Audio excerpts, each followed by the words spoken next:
If you've been going around the good old internet looking for the right podcast to fulfill your New York Yankees needs, well, I'll be the first to deliver the good news to you. You have found it. Here on Yapping Yankees with me, your host, Mike Scudero, you and I will be discussing the latest news, takes, and talk throughout the entire Yankee universe. Oh, and there may be some ranting on my behalf. Yeah. Anyway, what do you say we get to it? Let's get to yapping! Well, hello there, my fellow Yankee fans, and welcome to episode 258 of the Yapping Yankees podcast. As always, I am your host, Mike Scudero, your friendly neighborhood Yankee yapper with the best yap in all the land, here on July 20th, 2025 with yet another extra large order of the Yappuccino, and also my first ever edition of Yapping Yankees from my new apartment. Thank you. Oh my gosh. Well, first off, let us begin with the elephant in the room, shall we? I do know that you guys are probably saying, well, the audio is noticeably a little bit different. Well, guys, that is because, like I said on the last episode 3 weeks ago, it has been 3 weeks, hasn't it? My God. Time goes by so fast, I can't even keep up, especially these days. First off, I do want to mention that the move to our new apartment for Victoria and I went very well. I know a lot of you are checking in on me on social media and otherwise, and I really appreciate that. Cannot tell you how much I do appreciate it. It went very well, and we worked extremely hard to make sure it got done as quickly and efficiently as possible, and it really did with the help of family and even some friends. And the two of us, we have worked our tails off. So it is basically completely done, especially now that I have my equipment set up here. But despite my equipment being set up here, again, back to what I was saying when I first opened up, the elephant in the room. The audio is obviously a little different, and that's not really too much of a surprise. This is, as I said on the last episode, my equipment is set up in the spare bedroom of our apartment, and there isn't too much stuff in here, at least yet, and there is some storage to my right up on the wall, so that gives even more room in this room for sound to travel. So when there isn't a lot of stuff in the room and there's a lot of space, what does that create? Little bit of an echo, right? So that's probably what you're hearing now. That'll probably improve the more and more stuff that comes in here, but this is the way it is right now, guys. You might also hear a little bit of humming in the background. I have a tower fan somewhat behind me because in this room, we don't have an AC in here, so I don't suffocate in here. I have a nice fan behind me, and it is very comfortable right now with this thing on, but you might hear it a little bit in the background. These are the things that you have to deal with when someone moves into a new place for the first time, my friends. What can I tell you? But this is what we got right now. It is really cool to be able to be doing an episode from here. I have to be honest, it is awesome. We got our Wi-Fi hooked up the other day that allowed my computer to get up and running and connect to the internet so that I can upload the episode after this, which is why you did not get an episode last week, actually.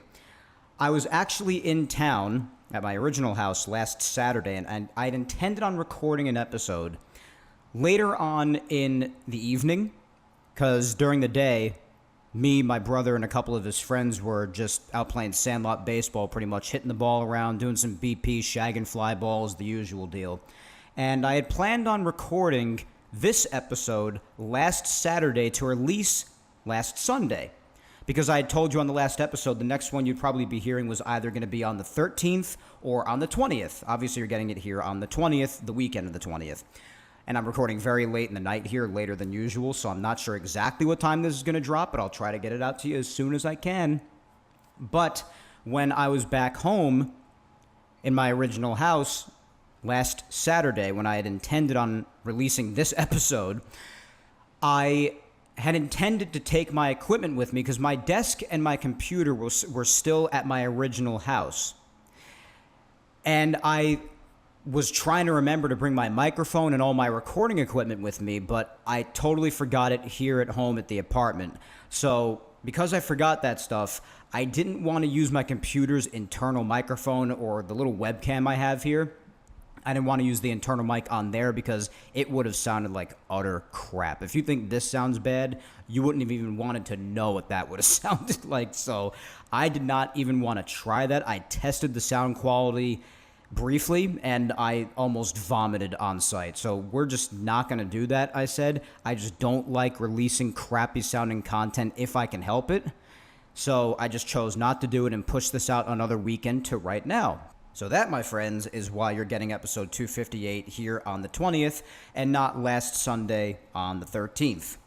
But yeah, a lot's been going on, guys. The inconsistency of this show does continue. I intend on it settling down a bit in the coming weeks, even though still got a busy summer ahead of me. I still got to retake my Series 7, as I mentioned on the last episode as well. I've only gotten about 3 episodes out of Yapping Yankees since I returned from Japan almost 2 months ago, so the inconsistency has been rampant. I am well aware of it, and again, I do apologize, but we got some big life changes here.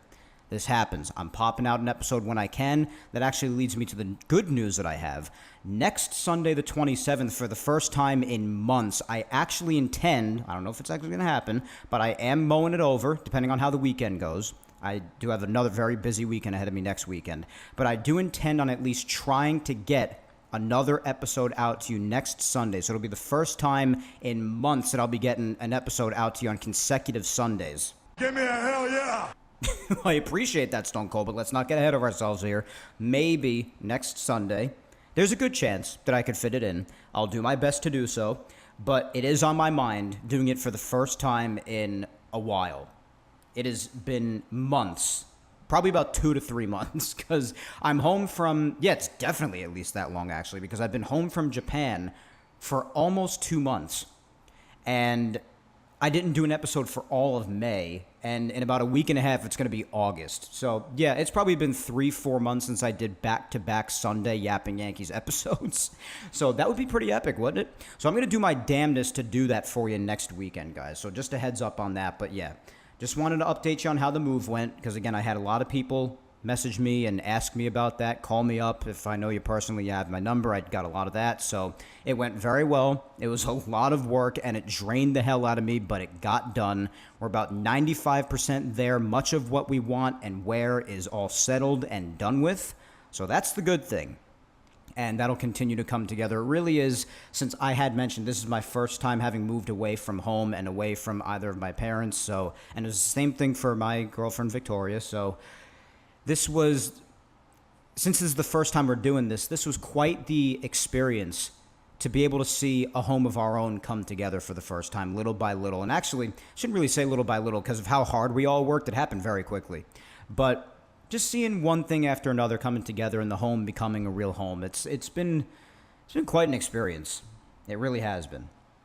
Still have the emotions of sadness leaving our original homes. I think we both experienced that, and that's completely natural. It's definitely there, and you know, you gets easier day by day, but still, alongside it, you had the excitement of this new chapter beginning. So, all good stuff happening, guys. It just has resulted in Yapping Yankees being all over the friggin' street here. So, that's the deal. Here on July 20th, we're still trying to get a hold of our lives here. That's really the deal. But what has happened since the last time we spoke, guys? And this is why I was really bummed I couldn't get an episode to you last Sunday, because the All-Star break just passed, and I really would have liked to have been able to talk to you before then, heading into it.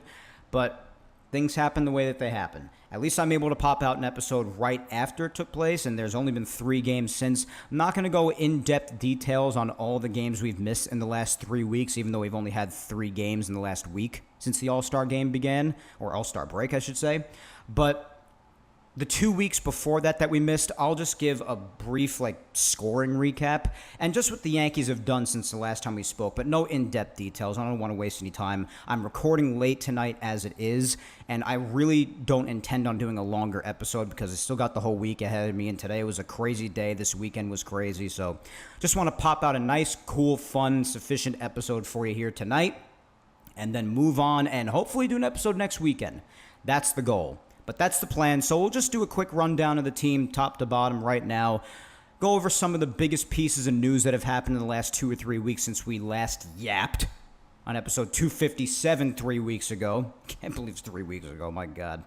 And then we'll just do a brief recap of the last 3 days and just scoring recap of the prior 2 weeks to cover from the last time we spoke. And then we'll do a social media question, and actually, I did prepare this question last weekend in anticipation of doing an episode last Saturday, but since last weekend didn't happen, and the question is still somewhat relevant to now because there's only been 3 games since last weekend because of the All-Star break. I figured I'd just carry the question over to now, since how much can sentiment on the team really change after just 3 games out of 162? It could change a little bit, but it's not like we miss an entire week worth of games, 6, 7 games, So figured just carry the question over, make it easier for myself, make it easier for you so you don't have to waste your time answering a question I never got to and then have to answer another one. So we're just going to carry over the question that I used when I intended on doing an episode last weekend. And that'll be it for the night.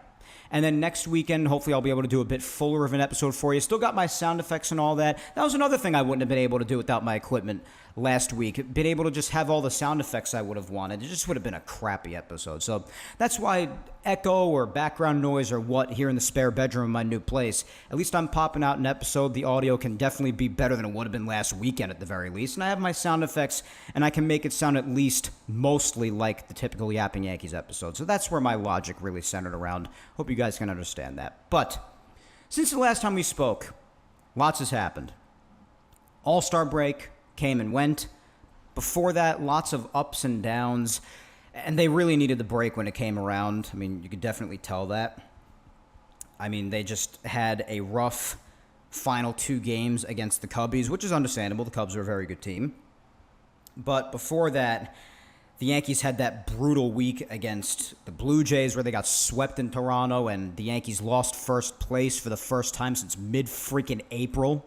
They're still out of it now, and they're actually not too far off from, despite it still being only July, I know, falling out of a playoff spot. They're only a handful of games out of that. Then they lost the first 2 games in Queens to the Mets, and they won that last one, and then they actually went on a bit of a winning streak, having swept Seattle out of New York after that, and then won the first game very convincingly so against the Cubs 11-0, but then lost the last 2 games really badly. The offense just died out, the pitching crapped the bed, and they ended it off really seeming like they needed the break, despite winning that last game in Queens, and then looking pretty good with an epic win sprinkled into there against Seattle as well. Then they come back from the break this weekend, where we're talking right now, and they have a brutal first game on Friday against the Braves, an epic win last night thanks to the GOAT Trent Grisham, and then another win today to actually win the series in Atlanta. So again, just more of the typical whiplash, back and forth. How can you really tell what this team really is or what they can really do? I mean, I have my own personal feelings on it that I've been expressing for a while now. I've said time and again, and I'm saying even more as the trade deadline approaches closer and closer, which is why I'd also like to do an episode next weekend, because that'll be my final episode before the trade deadline, whether or not I do one. But despite it getting closer, I've been very open about the fact that I honestly just think the Yankees, unfortunately, have too many holes to plug before then. I mean, we can go through them all as we have for every episode of this season so far. And things have changed as weeks go on. Injuries have continued to happen. They've gotten a couple of guys back, or, certain guys slump, certain guys heat up. Things change from week to week, obviously. But the general consensus, we all know that they went into the season in the first place, which I crucified them for, and rightfully so. They continue to feel the sting of it months later now. They went into the season thinking it was okay to not have a definitive third baseman that could be even half somewhat competent. And then all the injuries that happened. You had a bad feeling about the season right when it was announced that Cole wouldn't be a part of it at all. And Heel got pushed back. I said he would be out until at least July. Now he's going to be out till at least August. So it's good to know that despite people saying, oh, he could very much come back in June, I crapped on that. Well, I should have crapped on it even harder, because now he's going to be out till at least August. Clark Schmidt's done for the year now. He needs Tommy John surgery along with all the others. Cole, Chase Hampton, so many Tommy John victims, Jake Cousins, all these guys getting Tommy John surgery or having had it already on the Yankees, as we know. So Clark Schmidt's another victim of that. Heel's still out. I mean, so the rotation in a lot of ways has, a lot of the times felt like it's running out of bodies here. The bullpen, I mean, oh my God. Oh my God, the bullpen. I mean, we were talking about it being a concern the last time we spoke a few weeks ago, but guys, it's gotten even worse. The bullpen is awful. The most disappointing part of it all, I have to say, and I have to own up to it because he's my guy. He has been for years. I don't know what the hell is going on. Maybe he finally just crossed that line where he just missed too much time due to injury and he has lost his stuff. But the biggest gut-wrenching disappointment for me, it's got to be Jonathan Loáisiga. He is terrible. It's so sad. The stuff still moves the way it did, kinda. I mean, not quite like it used to, and he still throws pretty hard. You had so many people in the league, Alex Bregman most notably probably, but even a few others saying, like one of the most elite pitchers to face in the league, or quite even the toughest one to face, Bregman especially said this was Jonathan Loáisiga in the past. He was truly one of the more elite relievers in the entire game. And now look at him. He's got an ERA hovering around 5. It seems like you can't buy a good outing from him. Oh, brother, this guy stinks! He unfortunately does. It is honestly heartbreaking. I was so excited yet again to get him back like I always was whenever he was on his way back from an injury, but this is just unlike any other time, guys. It is terrible. It's absolutely awful. He is terrible. Ian Hamilton, Loáisiga, Beater, so many times he's come in. He's been up and down and up and down. But whenever he's come in, a vast majority of the time, just terrible. Before Mark Leiter went down with injury, Mark Leiter Jr., he was having a bunch of bad outings. Luke Weaver, we spoke about him on the last episode 3 weeks ago. He's been back from his injury for a while now. And I was worried at the time that he might have come back from it a bit too soon. And he's still, since then, had his handful of outings where he comes in and just gives up homer. And he was your most reliable guy before. Honestly, the most reliable guy in the bullpen since like late April has been Devin Williams. And look how awfully he started out. That trend completely switched up very similarly to a lot of his past seasons where he started off awful in the last bunch of weeks and then corrected and went on to be one of the best relievers in baseball for the rest of the year. He has really followed that kind of a trend again for this year. So that's good to see, especially since when Luke Weaver went down from injury and continued on this from when he got back, he seems to have reclaimed the closer role as he had with Milwaukee. So it's good that he's back to his old self for the vast majority of the time. That's very good. But you look up and down this bullpen for the most part, my God. It's like, who the hell can you turn to? All the guys they've called up and down the last few weeks, who can keep track? Who sticks around, who doesn't, who stinks, who's good? I mean, mostly everybody stinks. I mean, it's just insane. So the bullpen has really suffered. And we'll just keep going up and down the roster, of course, when we go through guys more so. But I mean, Brubaker had his fair share of rough outings too, also his fair share of good ones. And you have F. Ross, who's around for the first time in a while. Tim Hill's been all right. So we'll continue to go through the names, but I mean, the biggest thorn in the Yankees' side, if I had to say, has definitely been the bullpen. The offense has its ups and downs like any offense in baseball does, but there have been a lot of games recently where the Yankees would be really screwed if not for the offense. So they've actually been a source of strength a lot of the time lately. They have their bad days. Again, they're the ones out there all the time, constantly getting the reps every day, at least most of them, because, you know, the Yankees have their logjam on the roster, which forces a lot of guys to have off a lot of the days of the week, and we've been over that crap show more times than I care to count. But the offense, they do what they do, man, and they've really helped the Yankees to a lot of epic wins of late that they wouldn't have otherwise gotten, because the pitching is just crap the bed that often. So between the rotation really just running out of bodies here until you're getting Luis Gil back in the next few weeks. He is doing his rehab assignment as we speak, but until you get him back, the bullpen, most nights you just got to brace for impact whenever you see somebody warming up. And it's really jarring experiencing that, because how many years has it been where the Yankees bullpen has been beyond reliable? They've been fantastic for how many years? Decade and a half, 2 decades straight? Even when they went into a season having a bunch of no-names, I mean, they would always figure it out. And the Yankees, Brian Cashman, his biggest strength that I've given him a bunch of credit for over the years, even if not for much else, but I've given credit for this, rightfully so, if for nothing else, Cashman's always done a great job with scouting pitchers elsewhere, no-name guys, and putting them in the bullpen and having them become great relievers. Whether they were starters or relievers in the past, like Luke Weaver used to be a starter. Yankees got him, turned him reliever, and turned him into being elite for a long time. They've done that with a lot of guys, and that's been a big strength of theirs. I think they tried to do it again this year, and I think maybe they finally have run out of luck because it's just, for the first time in a long time, man, bullpen's in rough shape, and the offense does all they can do. They have their days where they disappear, but a lot of the time, they are the reason for a lot of these great wins they've gotten, so you can only be so hard on them. But so much has happened, my gosh. Back and forth and back and forth. It's all that happens with this team, seemingly. Really. You look up and down the lineup here. I'll go down this lineup today at least, but you got Jason Dominguez. He was leading off. Complicated thing about Jason is that, and I was just talking about this with one of Victoria's cousins today. We were at their house, ironically enough, so it's interesting that I start off with him today. But Jason, he's an interesting case because Jason's hits come in bunches.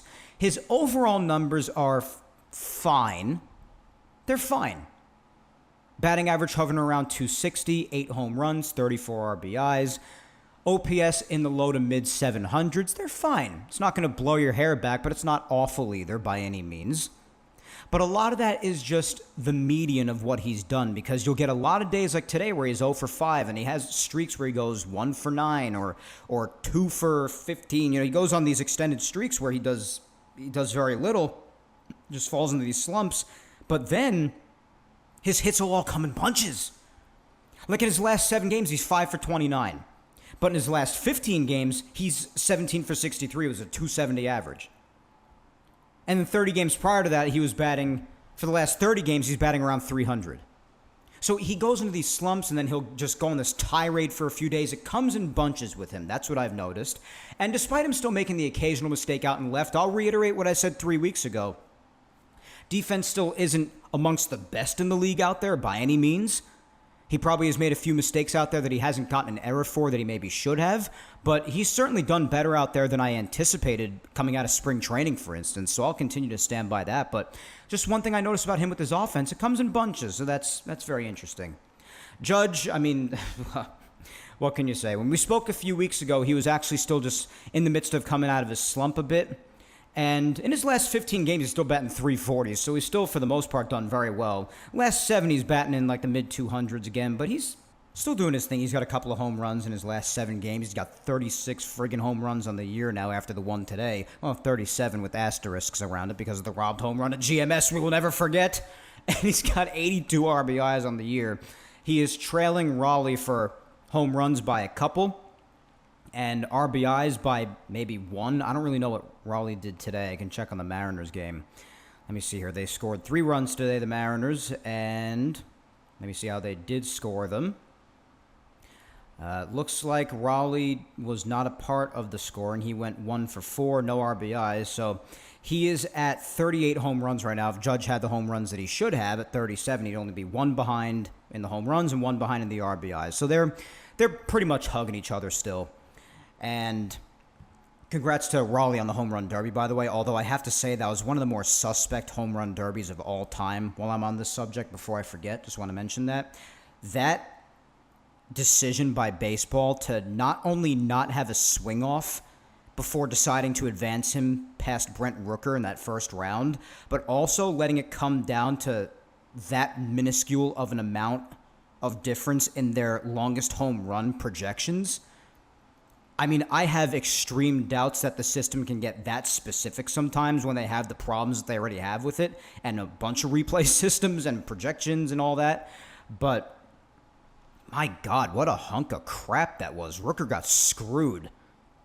And after that, Raleigh just went on to annihilate the next couple of rounds. So, I mean, congratulations to him as far as that's concerned. But, I mean, if you're going to argue that that was suspect in that first round there, that Brent Rooker didn't get screwed, well, you're probably a Raleigh homer because, my God, that was really suspect. It's probably the most suspect moment I've ever seen in the home run derby. So really, really weird. Really weird stuff there, and I felt really bad for Rooker. He was very classy about it, but I felt really bad. And a lot of people were feeling the same way throughout the baseball community, so I thought, you know, thank God I'm not alone in here in real time, but I thought I was being sour, but no, it was really weird, man. Really strange. But congrats to him nonetheless. But he and Judge are still hugging each other for the league lead in home runs and RBIs. So it's just so funny. The one year where Judge's batting average is through the roof now, and he had missed the Triple Crown in 2022 in his 62 home run season by just like less than .010 batting points behind Luis Ariz when he was on the Twins at that point. And now the year where the batting average is way high enough, still batting over 350 here on July 20th.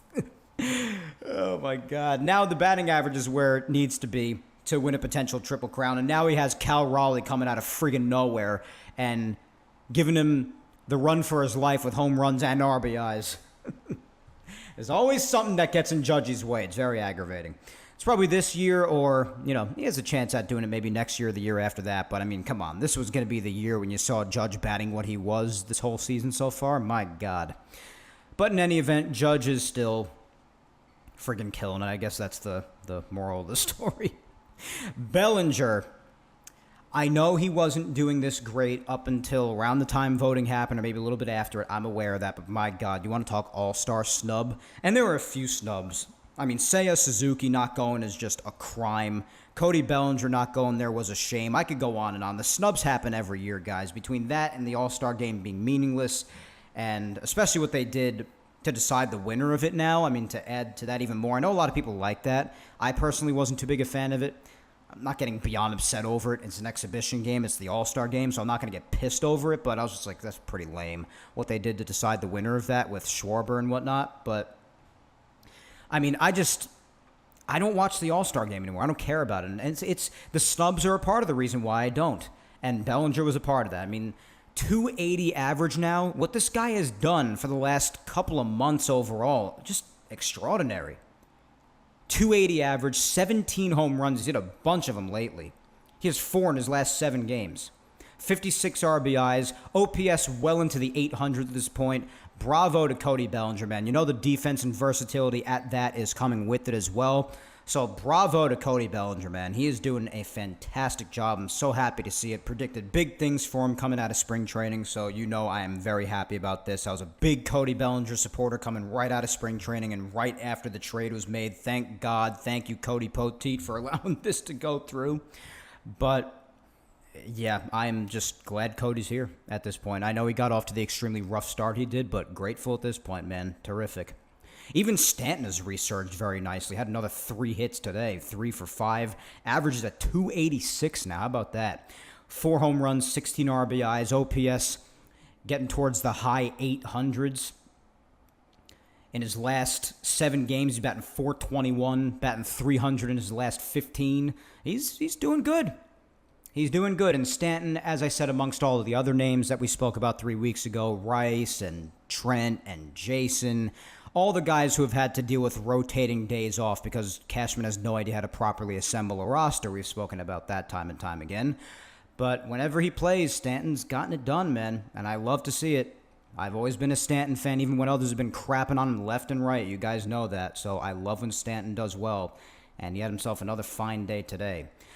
Jazz Chisholm Jr. I know that I wasn't really watching the game.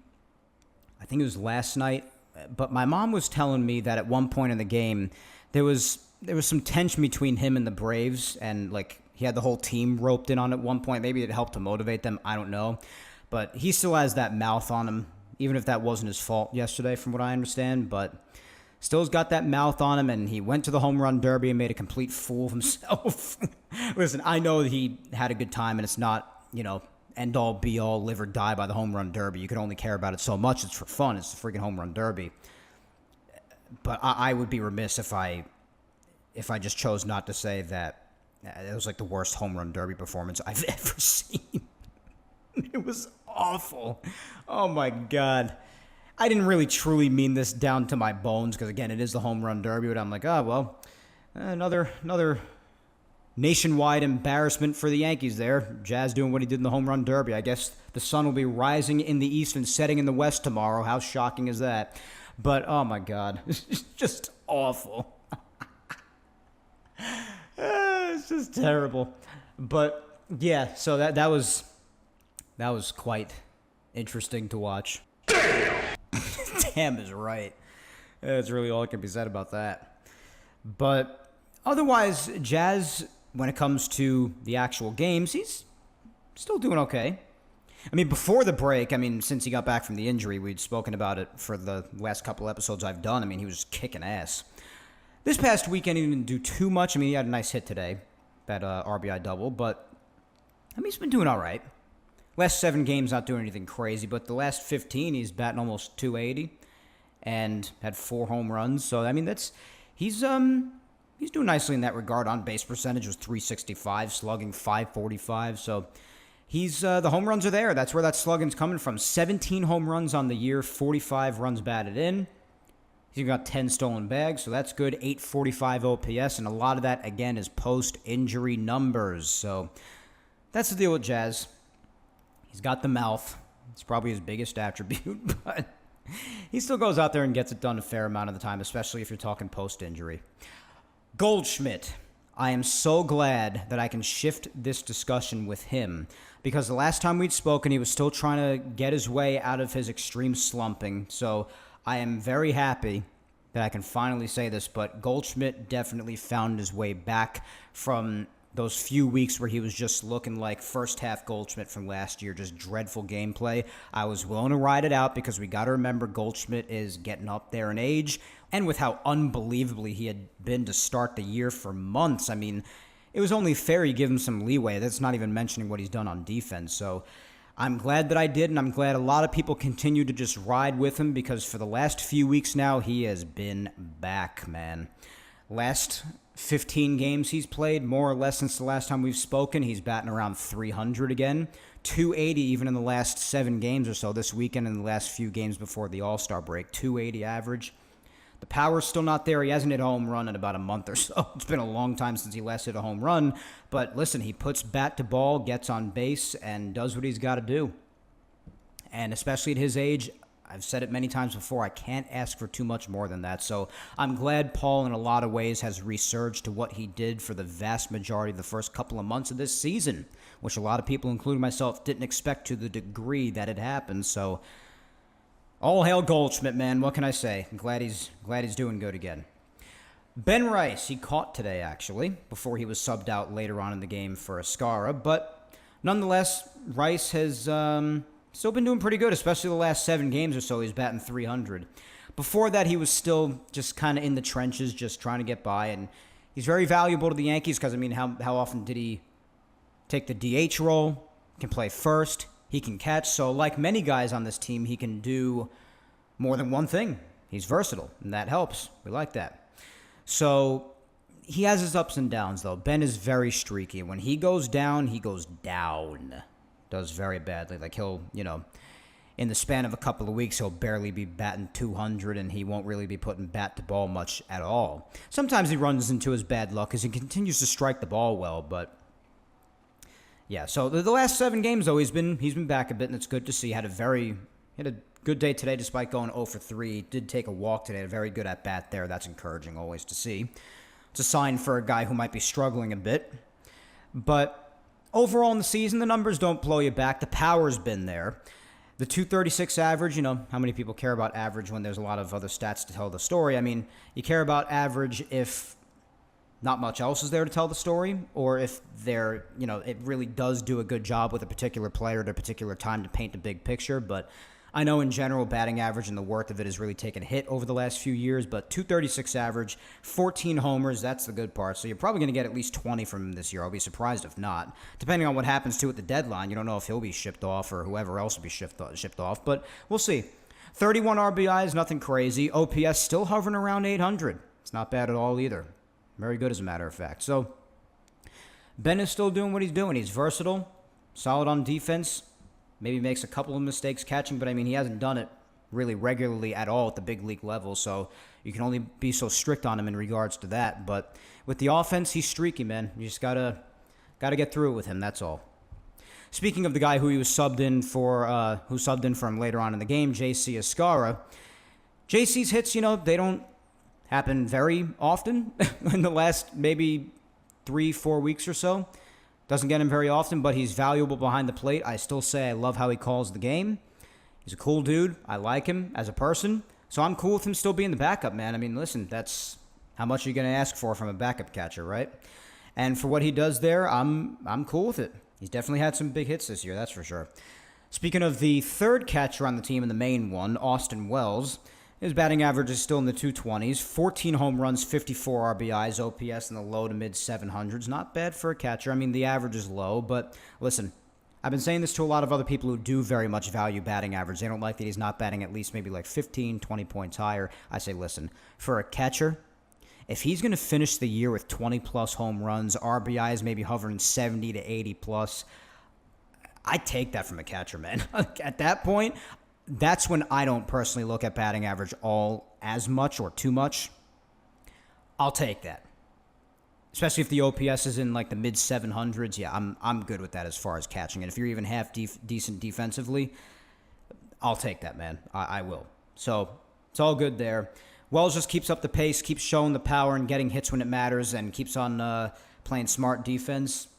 You won't hear really much of a complaint out of me. I do wish he would hit a bit better because there are a lot of moments where, I mean, when Wells slumps, I mean, there's few that are worse than him at the plate. I get that. But he gets a little bit of slack with me because he is a catcher. But at the same time, I understand why a lot of people get frustrated with him at the same time.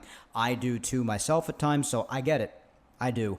But if those numbers really prevail throughout the vast majority of the season, I can only be so mad at the guy. I mean, when it comes to a catcher, I take those numbers. So that's the deal with that. Then you have the GOAT, Trent Grisham. This is where the fun begins. You guys know that in my household, we are Trent Grisham guys, particularly my brother. And yeah, I know some people will say, oh, well, leading up to yesterday, he wasn't doing that great, so whatever. But you know what, man? I mean, not only is that not 100% true, because in his last 15 games, I mean, this includes yesterday, but even before that, it wasn't that bad. I mean, including yesterday, in his last 15 games, he's batting 300. And his last 7, he's batting 320. So, I mean, he wasn't doing badly before that, but, I mean, there might have been moments he didn't come up when you would have liked him to. He didn't come through, but, I mean, yesterday, could you come through in a bigger moment? My God. The grand slam yesterday.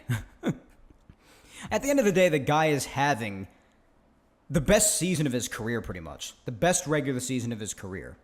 He's batting in the mid-250s, which, listen, for him, that's not bad at all. I mean, how high up was he batting earlier in the year for the first couple of months? His OPS is still well into the 800s. He's closing in on 20 home runs before the month of August. His RBIs are floating around 40. I mean, listen, for a guy who people intended on being a backup outfielder, bruh, like, come on. Like, how hard are you going to be on the guy? Look at his past seasons. He's literally having, like, the best season of his career. Especially home runs-wise. The most he's had is 17 home runs in a whole year back in 2022 in 152 games. And through 82 games this year so far, he's already tied that. And his RBIs, the most he's had in 1 year is 62. He could very well break that as well. And his batting average is better than it's been most seasons. I mean, the highest he's had through a whole year is 251 in 2020, but that was a shortened season. In a real season, 2021, 242 average in 132 games. 255 right now. His on-base percentage is far higher than it's ever been, with the exception of like 2019 as far as actual seasons go, and that was only in 51 games. In 2020, it was in the 350s as well, but right now, 357. Slug of 476. These are numbers that are the best in Trent's career. And I know that a lot of people are saying, oh, it's driving up his trade value. He might go. And, you know, if he does, then he does. I'll be sad because I personally like the guy. But I understand how it goes, and especially in the day and age now at the trade deadline when so many teams are probably not selling the way they used to because the third wild card makes them feel like they could skirt into the playoffs with like 82 wins. People don't talk about that enough. But, I mean, if nothing else, he is definitely driving up his value, especially because he did only sign a one-year deal. He'll be a free agent again this offseason. So that's an appealing factor to other teams as well, and for the Yankees too, because, I mean, he's just going to be a rental for somebody else if he leaves. But you also can't deny that, I mean, you can't get on Trent this year. Trent's doing a great job this year. Fantastic job. He plays the defense he plays. He's having the best offensive season of his life. So there's that. I mean, it's just, I'm very happy with him. I continue to be. He just aura farms, honestly, too. He really does. He just has aura. You cannot deny that about the guy. But proud of Trent, man. Really proud of him. Then you arrive to the guys who were alternating at third base and the lower tier guys like Peraza. Peraza just, again, I've expressed my vast disappointment in him. I can't say it enough. He just stinks. Absolutely stinks. I mean, the defense is there, and he's got a good arm, but the guy can't hit a lick. He's quite literally the definition of a quadruple A player. Guy who does well in triple A, comes to the big leagues and can't even get out of his own way. Can't fight his way out of a wet paper bag. So, I mean, just the definition of that. It's a shame. Expected so much more out of him. Guy can't hit, whatever. Same with Vivas. Vivas has himself some nice at-bats. He shows that he has a nice eye every now and again, but otherwise, I mean, he'll give you some good defense, but otherwise, like, in the bigs at least, the offense is obviously just not there whatsoever. Not whatsoever. And then I guess I've saved him for last, sort of, here. But Anthony Volpe. Listen, I know the guy had his 2-homer game yesterday, and all credit to him, more power to the guy. He still stinks, guys. I'm sorry. He just stinks. I mean, the defense, we know that it has just regressed this year, which is very discouraging because that was the main point of argument in support of him. Even I couldn't combat that, but now I can. Guy does only have 10 stolen bases on the year, so he doesn't run as much. And like I said, he's got a high caught-stealing ratio, higher than ever for him, really. So the smart running decisions haven't been there for the vast majority of the season. And he doesn't hit. He does not hit. And then even after that 2-homer game yesterday, and yes, he was a big part of the very epic comeback win last night, I know, and I give him credit for that, but you know he's just going to go back to being like 5 for his next 47. I mean, that's what Volpe does. That's what he is, guys. Whether you're a supporter of his or not, if you just deny that, then you are denying reality. The guy's got a decent amount of home runs. He's got 12 homers, and even the RBIs are there. 53 RBIs, not bad at all. But, I mean, the OPS under 700. If you care about the batting average being piss poor, then, yeah, you got that too. In his last 30 games, he's batting 140, guys. He's 15 for 107. It's just garbage. I mean, his on-base percentage this year is .288. Especially for a guy like him who has speed. That's a disgrace. A disgrace.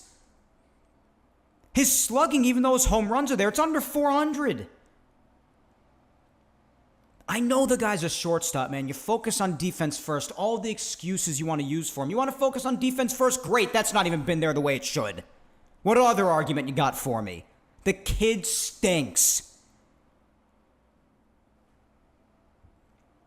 He's on track to basically mimic, in a lot of ways, depending on the certain statistic, both or either of his first 2 seasons. And it's year 3. You have not seen much growth at this point of the season. There is still time to go. I know a lot can either get better or maybe even get even worse. I don't know. But right now, you are seeing the very extreme possibility of by the time the end of the year comes around, you're going to see a lot of stats either mimic or actually be even worse in some regards than both of his last 2 seasons. In year 3, when you're hoping to see at least some signs of growth. We did in some regards in the first couple of months or so, but that's vanished almost 100 games into this season. It's no longer a smaller sample size. We're almost triple-digit games into the season here. Anthony Volpe stinks. Credit for yesterday, but you know what? There's a very old adage. Even a blind squirrel can find a nut. If you're a professional in any way, you're even accidentally going to maybe run into a couple every now and again. That is completely normal, and I will give credit where credit's due. I always do so. Always, and I have no problem doing it, and I'm a very big fan of eating my own words whenever I am proven wrong after I crap on somebody, validly so. I have no problem doing that. That being said, no matter what Boone or any other Volpe shill will feed to you, Volpe stinks. I'm sorry. I don't like saying that about any Yankee, and I don't want him to stink. It's not like I'm wishing for it to happen. I wish he was good. I wish he was half of what I was excited to see. But he's not. At least not yet. And we are well over 400 games into this kid's career. I'm just wondering how long I gotta wait here. How long I gotta wait? Over 1,500 at-bats here. No longer a small sample size. It's actually very instrumental here. His OBP right now is 288 this year, and it's 288 for his whole career. So, again, this is what I mean when I say this might just be what he is. So, again, that's Volpe. What can I really tell you? I think I covered the vast majority of the offense, or at least those who matter, really. I mean, just about everybody. So, that's that. That's the offense. And listen, a lot of them are doing really good. Some of them doing bad. Some of them go through their bouts of good and bad. It's part of the season. But the vast majority of the time, they've been a big reason why they've gotten a lot of big wins that they've sorely needed lately. As far as the starting rotation is concerned, I mean, it's a shame. I mean, they're really... Even Fried got a blister on his finger recently, but he's set to make his next start in the middle of this coming week. Rodon, I believe, is going tomorrow, I think, when the Yankees face the Blue Jays again. Yeah, he is going tomorrow against Gossman. So, God help the Yankees as they return to Toronto once again before returning home to face the Phillies next weekend. But, yeah, I mean, Rodon, while we're on him for tomorrow, I guess we could talk about him. He's 10-6, 3.08 ERA. So overall numbers on the season, very good. 135 strikeouts and 119 and two-thirds innings. All good stuff. And in his last 3 outings, I mean, the one against the Mets was bad. But then he had the one against Toronto, which wasn't brutal. 5 innings, 2 runs, not bad. And then against Chicago, that was the Friday game when they won 11-0. Just threw one of the better starts I've just ever seen from him. 8 shutout innings with 8 strikeouts, 4 hits, 1 walk. Phenomenal. So Rodon's up and down. He's up and down, but for the most part been up this year. I think that's safe to say. And he's been a big reason why the rotation's been able to stay afloat despite running out of bodies. Him and Max Fried, that's really it, man. Just makes you sad to think about what could have been if Cole were healthy. It's just sad. We can't have nice things ever. So, but him, Fried, I mean, they lead the way, man. So that's really the deal. And Fried, I mean, he's had a couple of rougher outings recently. I mean, you're due for some corrections at some point because he pitched that well for that long. So the 4 runs in 6 innings against Toronto, and then he had the 3 and 5 against the Mets. 3 runs in 5 innings. Wasn't an awful start, but wasn't the usual Fried either. And then the one against the Cubs, it was one of his shorter outings, 3 innings, 3 runs, but then you found that he had that blister, so he came out early. So we'll see how he is when he returns and the shape that he's in. But he's due for a bit of a correction. Still 11-3 with an ERA, 2.43. I mean, come on. Freaking crazy. 113 strikeouts, still having a great year no matter how you want to spin it. And then there's the kid who came up in the last week or two, and this is the one who I was looking forward to talking about. Cam Schlittler. Yeah, I know, if you even miss a single letter in that name, it could sound a lot like a certain other word, but nonetheless, Cam Schlittler. This kid, he made his big league debut against the Mariners on the 9th. It was about a week and a half ago, give or take. And 1 run was charged to him after he had left the game. So the 3 runs in 5 1/3, 2 while he was on the mound. But so his ERA is a little high because of that at 5, but it's just 1 outing. It's whatever. But let me tell you something. This kid, we saw him in spring training. He looked sick. We have heard how great he had been doing in the minors. I'd even mentioned him a couple of times very briefly in the earlier parts of the year, because a lot of people were talking about him, and I felt the need to mention him. And with the rotation having run out of bodies, especially after the Clark Schmidt news when it was announced that he's going to be down with Tommy John surgery, they really just were out of arms at that point. The rotation was pretty much Fried, Rodon, and then Fried had the blister on his finger. So those two barely. And then you have Will Warren and Marcus Stroman pretty much just, like I said, running out of bodies. So they called up Cam Schlittler. And regardless of whether or not they were running out of bodies, if they weren't, then you probably wouldn't have seen him. But, I mean, regardless, he definitely deserved the call-up with how great he was doing down in the minors. And he got to showcase his stuff, man. Unbelievable. Red-hot fastball thrown in the triple digits, which he doesn't usually do all the time. But he had to have been amped up. First start on the mound for the Yankees, especially at home. I mean, my God. I can only imagine the adrenaline. So, epic stuff, man. Beautiful fastball, great off-speed stuff. I mean, the stuff needs to be polished a little bit, but he just came up. So it'll get better and better as he continues to get more experience up here and learns to balance out his stuff instead of doing flamethrower stuff all the time necessarily. But, I mean, he's got a beautiful fastball. His pitches move exceptionally well. They really do. So it's just a matter of continuing to work with him to really fully clean it up, and then it'll be a real weapon. But, I mean, you see, if nothing else, in that first outing, the potential is very much there. Very much there. So it's awesome stuff for Cam. It was great to see him start. A lot of people were comparing him to looking like Garrett Cole. And let me tell you something. With his cap on from a side profile, you see it. It is there. You just look at him and be like, wow. Holy crap! Yep. That's pretty much it. So you saw that, and then people were saying just like his demeanor on the mound and the way he threw the ball and the way his pitches moved, that they almost saw like a Jacob deGrom-like presence. So it was almost like their love child. And, a couple of years back, merely just a couple of years back, you're talking about a couple of the best arms in the entire world. So those are two pretty good guys to be compared to. If you're Cam Schlittler, I'd be happy about that if I were in his shoes. So there's that. But 5 1/3 in his first outing, and gave it a little bit of the line otherwise before that. 7 strikeouts in those 5 1/3 innings. Looked good, man. So he's helping out here. And then you have Warren and Stroman.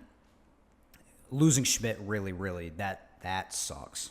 Especially with Tommy John, you're probably not seeing him back until very, very late 2026, if even then, probably 2027, which is just awful. I mean, he has enough injury troubles to begin with, but I mean, Tommy John is the big tamale. That is ass, man. I feel so bad for him. And bad for the Yankee rotation. They just suffer that much more as a result of it. But again, it gave us Cam Schlittler, so if that works out, hey, then count your blessings in that regard. But nonetheless, Warren and Stroman. Warren is so up and down that I continue to be baffled as to what to think about him. Really, that's my experience with him. It's just baffling. I mean, again, against Atlanta, 3 2/3, 5 runs, 3 walks, 5 hits. But then in another outing, he'll go like 6 shutout or maybe allowing a run at the most at certain other times. Like I don't know, man. He's weird. And that's why his ERA keeps on just like floating around like the high 4s, because he'll have his good outings, but then the brutal outings where he just gets himself into so much trouble, just beef it right back up, and it's frustrating. You see that he's just trying to figure it out fully and put it together, and he does have good stuff. His stuff, I called it the Michael King stuff long ago, and I still stand by that. But he just can't fully put it together consistently, at least. He's just up and down and up and down and up and down. Just beyond bipolar out there on the mound. So hopefully he finds some stability, because the Whiplash is remarkable. And then you have, and I think this is a good way to end off on with the starting rotation, because most recently today, Marcus Stroman. And I do have to say this. Since he got back from being hurt for the vast majority of the year so far, he has had 4 outings since returning from the injured list. And I do have to say that despite all the crap that I, myself, and everybody else in the world was talking about him coming back and how we hate how he pitches now as he continues to get older, he nibbles, he's afraid of the hitters, his stuff isn't what it used to be, all the stuff, and it's all valid based off what he was doing before, but I do have to say, he has shut us all up since he's come back. And it was the last thing that I ever would have predicted, and that anybody would have ever predicted, I think. And rightfully so, because of just how brutal he was. Marcus has been really good since coming back. And these outings, I take them 7 days a week and twice on Sunday. He came back on June 29th, pitched 5 innings of 1-run ball against the A's. Very nice outing. And then on the 4th of July, he pitched against the Mets in Citi Field. I thought he was going to get his ass torn apart. He ended up going 5 innings, did allow a lot of hits, 7 hits, but only the 3 runs. It could have been worse. And that was his worst outing since returning. So if that's going to be Stroman's worst, listen, how much are you going to ask for reasonably? And then he pitched again on the 10th, 10 days ago. 5 innings, 2 runs. You take that, man. You take it. And then today, on a day especially like today when the bullpen needed length given from a starter, especially Friday when the Yankees came out of the break virtually waving the white flag by choosing to use Ian Hamilton as a freaking opener, thinking that could go any other way other than utterly, brutally. But especially after they got cooked that game, and then yesterday with how Warren did, they really needed length today out of the starter, and Stroman gave that. His longest outing since returning, and longest outing of the season, too, by the way. 6 innings of 1-run ball, just in a solo shot today allowed to Matt Olson at the very end of the outing. 5 hits only in those 6 innings, 4 strikeouts. Let me tell you something. Stroman, he has shut me the hell up since returning. Now he's definitely going to go out there next time and allow 7 runs before recording it out. But the point is that he has done terrific since returning, and that went completely the other way against just about everybody's expectations, particularly my own. And that is exactly one of those situations I was referencing before when I said that I love to be shut up and proven wrong in instances like this, especially when the team sorely needs it. So by all means, Marcus, continue to do so. So the rotation's doing all they can in this time period where they just continue to run out of bodies to throw out there. I give them credit.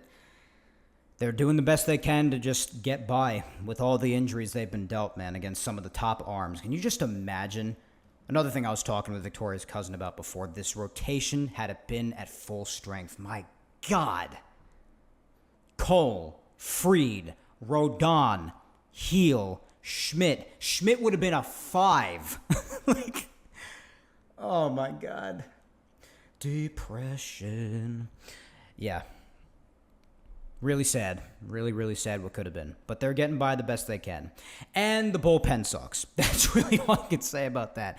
I named all the names again before, man. Ian Hamilton, yeah, he had himself a good outing today. Just about one of the only good ones he's had, period. Tim Hill, probably been one of the better ones. His ERA is still in the mid-2s because that's just my GOAT. What can I tell you? But he's mostly done just fine with what he's told to do. I mean, since the end of June, looking at all his outings here on my phone just to remind myself. I mean, yeah, he's allowed 3 runs in all of July. ERA is 3.12. Could be worse. His ERA in June was .71, so he had a killer June. So, yeah, Tim Hill, probably one of the better options to go to out there. But, you know, even he'll have his bad days because he's a human being. Then you have Jonathan Loáisiga, who has just been dreadful. And, again, I just want to friggin' off myself with that. I'm so sad about that. Just goes out there and sucks every single freaking time. Sad. It's really sad. Then you have Scott Effross. I mentioned he's been back for the first time somewhat consistently in just forever. Just forever. And last couple of outings, he's allowed a run in each of them. Back on the 5th, he allowed 2 runs, didn't have a good outing. ERA in the mid-5s in July.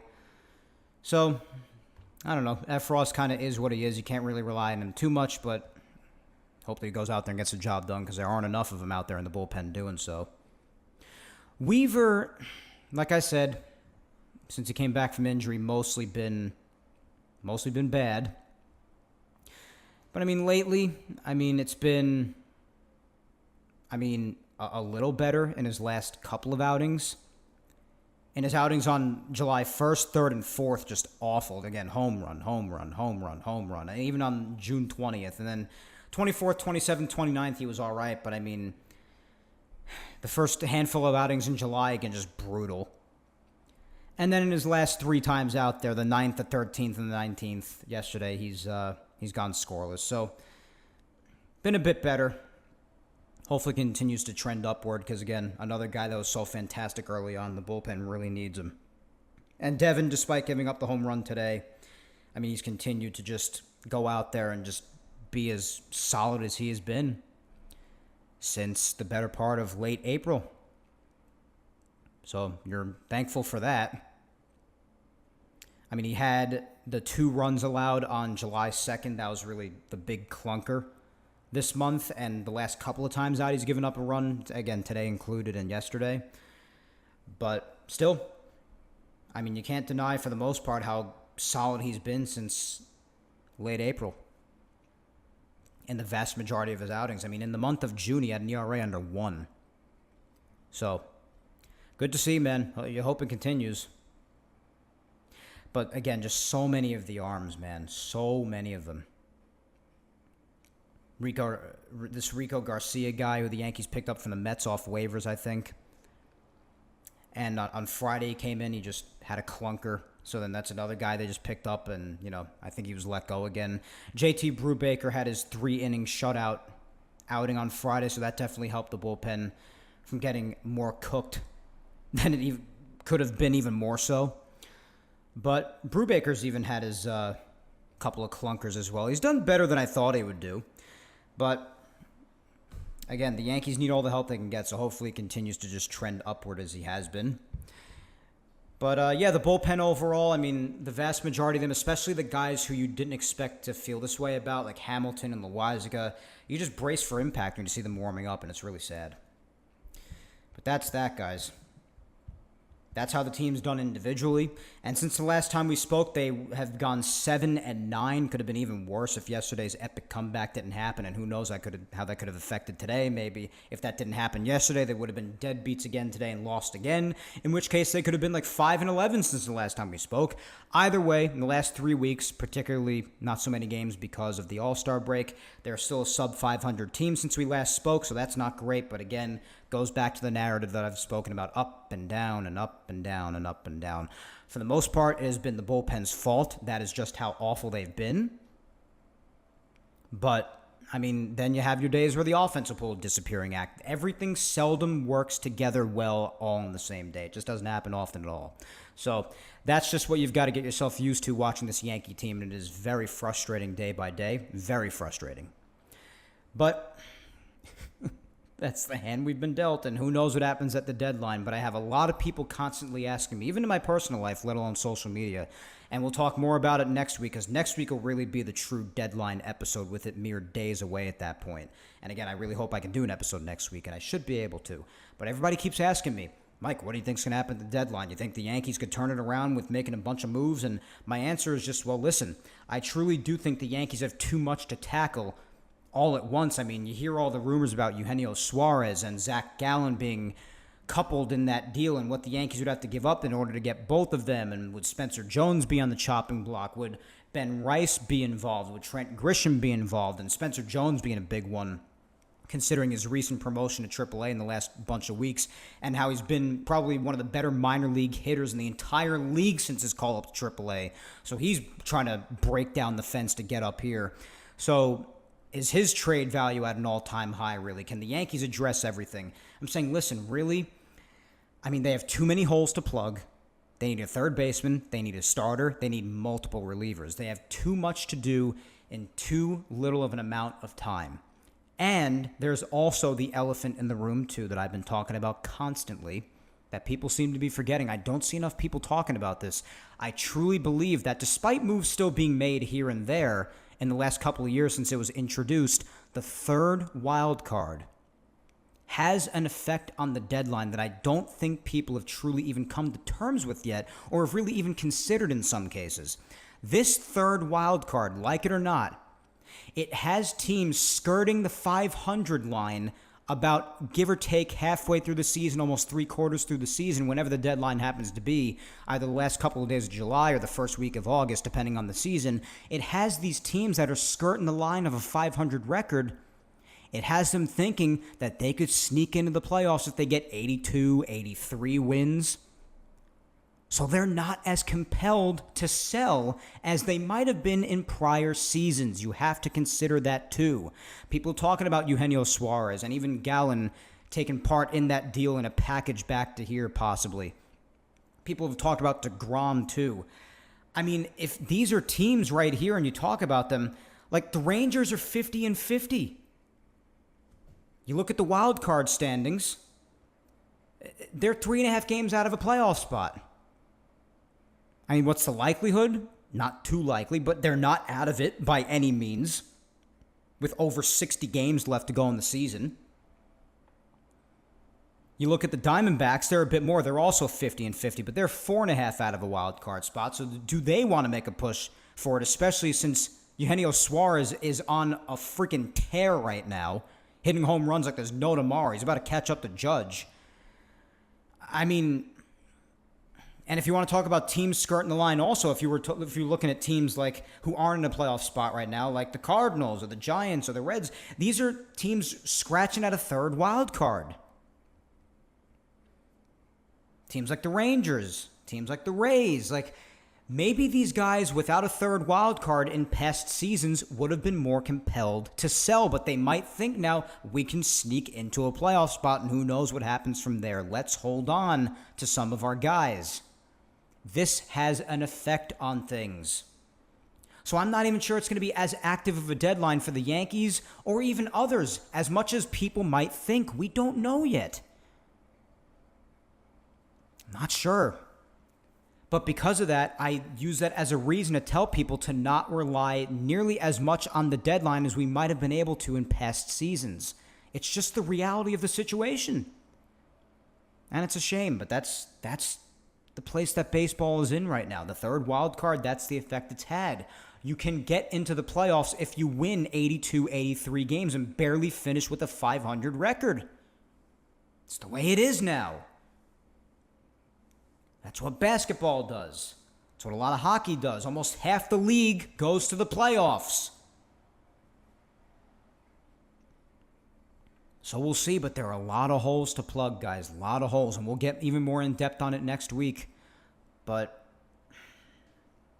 third base, starting pitcher, or two, reliever, or two, or three. I mean, it's just too much to address all at once. I mean, you'd realistically be better off tackling a lot of these things in the winter when there's much more time and in free agency and I don't know. It's a lot. So we'll talk about it more next week, but I got a lot of people asking me those questions, so I figured I'd address that.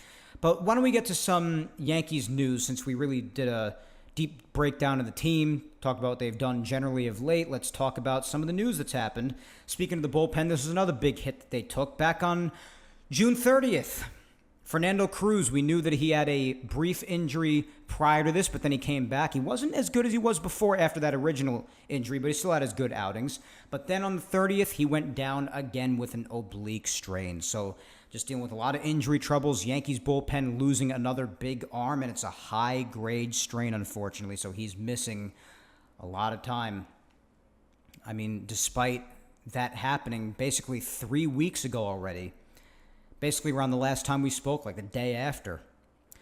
Still no real definitive sign of him returning. And then even that day also said that Trent had hamstring tightness, and you even saw him still dealing with it maybe about a week and a half ago or so. There was a game that Jason definitely should have been playing. He had a freaking night off, and Trent was out there, poor guy, freaking hobbling, having trouble moving. The freaking Yankees, man, my God. I'm going to get to that in a second, what I think about all that, their injury handling, like I've said many times in the past. But Trent was dealing with that. Seems to be okay now. That might have been why he was struggling for a bit some weeks ago, too. But there's that. And then a couple of days after that, a bunch of roster moves happened. Beater was recalled for the bullpen. And Schmidt, that's when that happened as well. A couple of days after all that happened, early part of July. He left the Thursday night's game that week with forearm tightness, and I had an awful feeling about that right away, man. It was proven correct when just a couple of days after that, they confirmed that he needed Tommy John surgery. Just devastating news, devastating. He apparently felt this tightness for a little while, too, so, yeah, this is what I was talking about just a second ago, and yet another episode of Yankees medical staff bloopers. They just let him go and go with this tightness, but, you know, they'll give somebody else off if they fart upwind. Yeah, good. I'm glad you guys find that funny. Oh, God. Yes, it's just ridiculous. I mean, it's the same thing with Jazz when he was experiencing pain in his arm, was it? A while back. I mean, he was saying it was affecting his throwing more than his hitting, and apparently it was going on for a while. I mean, and at the same time, they kept on forcing third base on him instead of just moving him back to second base, which they ultimately, of course, did. But apparently he was feeling this for some time. They just kept on putting him at third, putting him at third, putting him at third. And I'm told by shills that we can't even so much as question this kind of garbage that's been going on with the Yankees forever, how they handle injuries.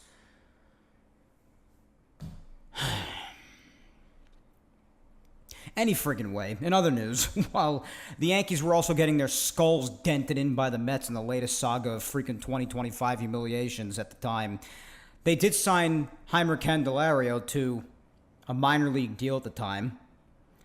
And remember, people were talking about getting him about a year or two ago? Well, now they got him.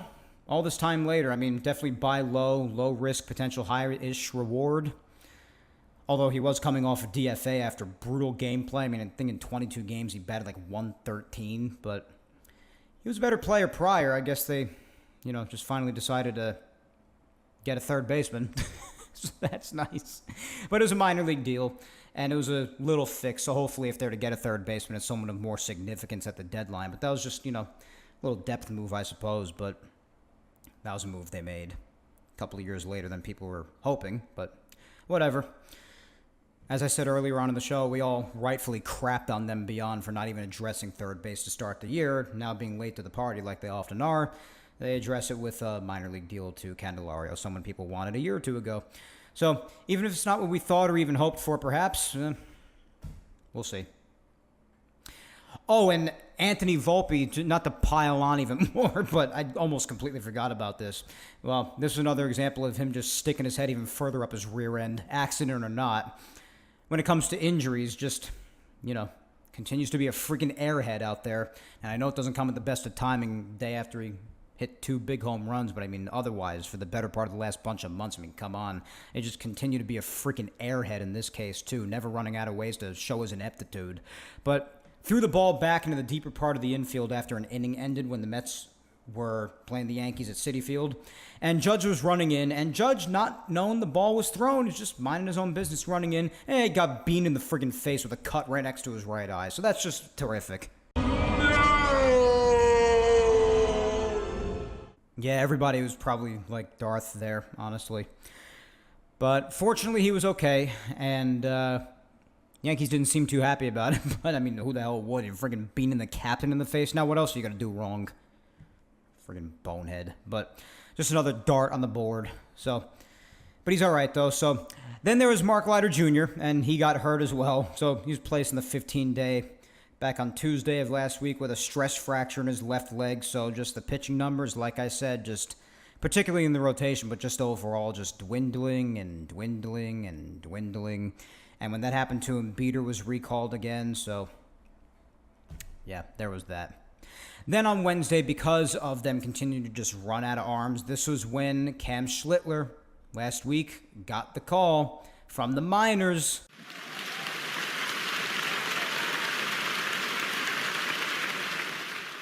Yep. And we know how that went. So, I mean, like I said, he had performed great down there all year and had opened eyes in spring training, and now with the Yankees pitching depth on life support virtually, that's when he came in. So, hell of a job he did. Congratulations again to him on the call-up. Then you had a bunch of other transactions, primarily for the bullpen. Hartley out in the bullpen, who was called up a day prior when they had optioned Sandridge again, because he's been going up and down as well.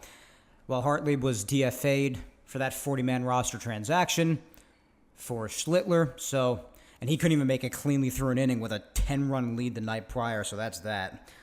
But, so, totally fine with Hartley, that happening. He elected free agency, I think. And then, speaking of DFAing, how about this one, huh? This one was the big one. Once great Yankee years ago, obviously, DJ LeMahieu.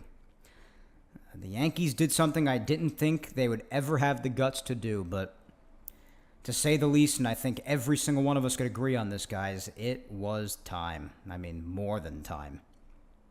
The Yankees actually DFA'd DJ.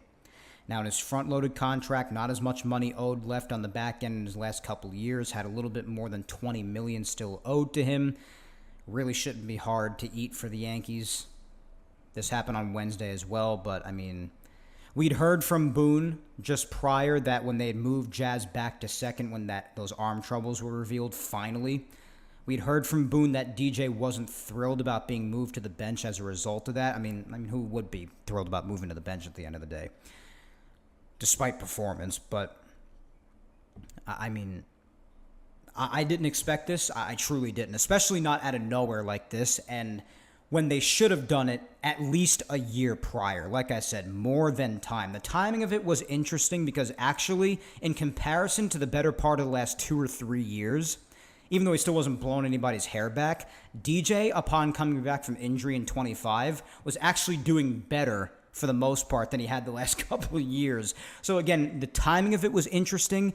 Definitely was more than time for it to happen, and it was overdue, but I just did not expect it at all, since it hadn't happened at all up to this point, after all the bad times the Yankees have had with him and after all the faith they constantly regurgitated having him in him, despite how much he would be hurt or he would just be batting in the 100s, just brutal, non-productive gameplay, and they just refused to cut him. I never expected it to happen, especially not at this particular time.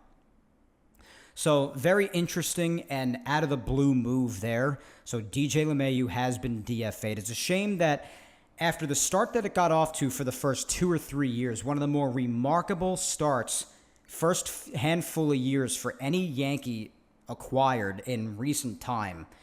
I mean, you think about what the guy did in his first 2 or 3 years here. Utterly remarkable. It's a shame it has to end this way. But it was overdue, guys. It was well overdue. So I wish him the best. I'd be surprised if he gets a job from this point forward. I know people must be looking at him. But, yeah, I mean, I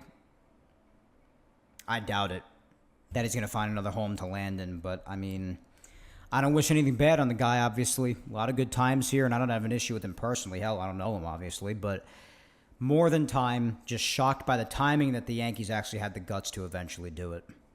So that's that, really. Just a bunch more just optioning and calling back up since then in the last few days. Just a bunch of transactional BS. But otherwise, as far as the rest of the Yankees news, just going down the injury list here. I mean, Schlittler had that little bit of a problem with his bicep recently, but he's going to make his start on Tuesday, so that's all good. Same thing with Fried with the blister on his left index finger. He's making his start on Wednesday. Heel is still aiming to come back, I would say, in August at this point. I really thought it was going to be like early, mid-July. A lot of people were even saying June. I was saying that wasn't a thing from spring training. That was just BS. But I didn't expect it to go till August. I mean, that's crazy. But he had his second minor league rehab start on the 18th, just a couple of days ago. For Somerset at Hartford, he threw 57 pitches over 3 1/3, and his next outing will be in a few days on the 23rd with AAA, and he'll probably be throwing around 65 pitches. So that's when the Yankees will really just toss around the idea of activating him, probably after another start or two, maybe even right after the start on the 23rd. So maybe even the last couple of days of July he'll be reactivated. Who knows? We'll see.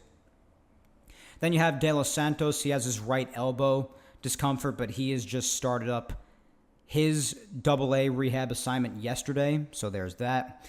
Then you have the Clark Schmidt news. Obviously, he's with the Tommy John. Probably not going to be back till 2027, if I had to say. Ryan Yarbrough, who continues to be out. He was still out last time we spoke, and he is still not back. But he's continuing his throwing program, but he has not advanced to throwing from a mound yet, according to Boone. It's taken a bit longer to recover for him than the Yankees originally expected, so we'll see what happens. Then you have Mark Leiter Jr. with that stress fracture in his left leg that I mentioned before. But he was thrown a bit a couple of days ago in Atlanta, and he's intending to have a bullpen session during the Toronto series. Then he'd probably get more imaging from there and see what the deal is. So we'll see what happens with that. Then Fernando Cruz, his recovery time is actually going a little bit faster than the Yankees expected.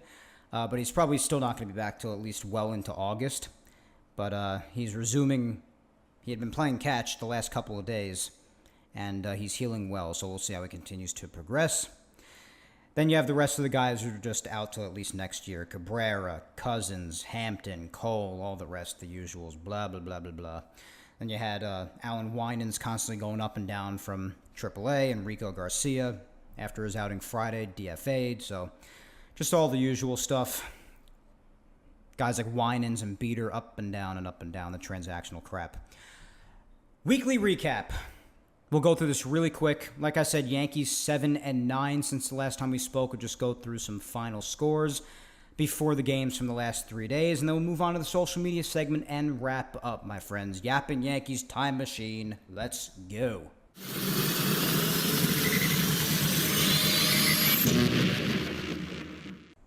All right. So the last time we did talk on the 29th, the Yankees were, after a pretty nice weekend, more so than not, over the A's, especially a convincing win on Sunday, 12-5. They were heading off to Toronto, and I was saying I was just hoping they would at least split here. I didn't expect much more than that. Well, turns out I set the bar far too high because they got their asses swept. Lost a lot of games that they just should not have lost. 5-4 on Monday, 12-5 on Tuesday, 11-9 on Wednesday. That one just got off to a brutal start from jump, with friggin' Will Warren allowing 8 runs in 4 innings. Oh, my God, that was awful. But the Yankees actually, this game, they came all the way back to tie the game at one point. And then Devin Williams, this was one of the couple of outings in the last bunch of weeks that was really bad. I mean, walks, hit by pitch, wild pitches, just awful. Gave the Blue Jays back the lead, but the Yankees actually, despite being down 7-0 to start the game, they had tied the game at 9 at one point. I was tweaking out over this game, and only the Yankees, man, only the Yankees make a comeback that unbelievable. It was reminiscent of when the Yankees came back down 9-0 at Fenway a bunch of years ago, when Tex and Cano and Swisher and all those guys were still friggin' playing. I don't know how many of you remember that game. That was a while back, at least like 13 to 15 years ago. But, I mean, my God, to come back and then still lose the game, I was saying that night, only the Yankees, man. But then, after that, they went on to lose once again and get swept on Thursday, losing 8-5. Then they went to Queens, and the first game of that series, well, they got off to a good start, scoring 2 in the first inning, gave it right back, and it was 3-3 at one point, then it was 5-3, and then the bullpen came in once again, Weaver, and just a mess. So they blew that game. Yankees should have won that game. They lost 6-5. So they really should have won this series against the Mets 2 out of 3, but hey, shoulda, woulda, coulda, right? Saturday was more of just being owned. They lost 12-6. And then Sunday, they actually managed to pull off the win. This is when Fried came out early, but the offense did their thing. Cody Bellinger also had one of the best plays I have ever seen in this game when he was running in, made that beyond shoe top catch with his glove on the ground and the ball somehow not hitting the ground. Literally just went into the glove by the very front webbing of it. And then, after being so off balance after a shoe top catch like that, gets up and throws a strike to first base from left field. Throws a strike to Goldschmidt. And this was on a Soto hit, by the way, too, which made it even sweeter. But line drive, makes a catch, throws a strike to Goldschmidt, gets Lindor out, and results in Soto having lined into a double play. What could have very well had been like the end of the game, Mets coming back again, Yankees bullpen blowing it again. And yet, Bellinger very well could have saved the season, given how the Yankees were playing. Unbelievable, that catch. I mean, I was just jaw on the ground, couldn't believe it. Unbelievable. And this was on, like, a huge moving day for me, and I still heard about this happening. I was still going nuts. It was really when we were in the midst of moving into the apartment, and I was still able to keep track of that. So that was great. Then the Yankees had off on Monday. Then they swept the Mariners, won the first game 10-3, won the next one 9-6, and then won the third one in extra innings, which is something the Yankees just don't do this year, so it was pretty nice. And it was also one of the better comebacks, again, that I've seen, except they actually completed this one. They were winning 5-0 and getting no hit by Brian Wu, who just owns the Yankees, and much of the league, too, just having a great year. But no hitting the Yankees. No hitting them. In the 8th inning to start that inning, and they came back to win 6-5. They weren't even just down in the lead or getting shut out. They were getting no hit in the 8th inning. And they won 6-5, down 5-0, getting no hit in the 8th, won 6-5 in 10. Holy crap. That's right. Actually insane. It's one of the better wins I've seen in a very long time, and probably the best one of the year. I mean, the Yankees have had a few really nice wins this year, comeback wins, even though they're very few and far between. I mean, it was just a couple of weeks ago, people were talking about how the Yankees literally just never come back in games this year. Like, if they were down in the lead after the 7th inning, they won like a couple of games the whole friggin' year up until a couple of weeks ago. But they've had some nice comebacks, even if the one in Toronto wasn't completed and, whatnot. They never did it before that. I mean, the offense has shown more resilience in the last 2-3 weeks than they had shown almost the entire season prior to that. Even if in Toronto they didn't complete that comeback, the offense has shown more spirit and resilience than they did throughout the near entirety of the whole season prior to that. So that's great, and this game was the personification of that. Then Wednesday, between the offense just raging against the Cubs, shockingly so, and Rodon throwing a gem, they won that one 11-0. Then they lost the last two, lost 5-2 and then 4-1 Saturday and Sunday respectively. Home Run Derby and All-Star Game come and go. NL won in extra innings because of the home run crap they did in extras. Schwarber, thanks to him. And then the Yankees open up post All-Star break gameplay against Atlanta in Atlanta. First game was never going to go well because, again, as I mentioned before, Ian Hamilton opened the game for some reason. I know that they were having some injury stuff, smaller scale stuff with Schlittler and Fried, but my God. I mean, even the biggest Yankee people who would defend them a lot were like, why the hell are they doing this right out of the break? Risking just cooking the bullpen and doing an opener, and Ian Hamilton, no less, who's just been crap. Like, ugh. It was never going to go well. Started off badly, and the Yankees did score 3 runs all the way in the 7th inning on a 2-run double by Stanton and then an RBI single by Bellinger. But, I mean, it was never going to go well. They lost 7-3, and everybody saw it coming. So that was that. Yesterday was the epic game. Now, it started off badly. Yankees were down 5-0 after the 4th inning, and Warren didn't have himself a good outing at all. Hill had allowed a run. Efros allowed a run. Loaiza allowed a run. Now, that was later on in the game. But the point is, pitching was no good yesterday. And the Yankee offense managed to claw its way back again. So it's another example of that, another nice comeback win after the Seattle one. And again, majorly in part to, and despite how hard I am on him, rightfully so I feel, Anthony Volpe, giving credit where credit's due again, mainly thanks to him. He had his 2-run shot in the top of the 5th, and then Jazz, his RBI single. Trent reached on the fielder's choice of his own. That resulted in another run. Volpe sac fly. Wells grounding out and driving home another run. Bellinger, solo shot, his 17th and most recent as he continues to kick ass. And then to tie the game at 8 after that in the 8th inning, Volpe homers again, so that was big. But then this in the top of the 9th with 2 outs, bases loaded. This was the big shot. Audio and courtesy of the S Network.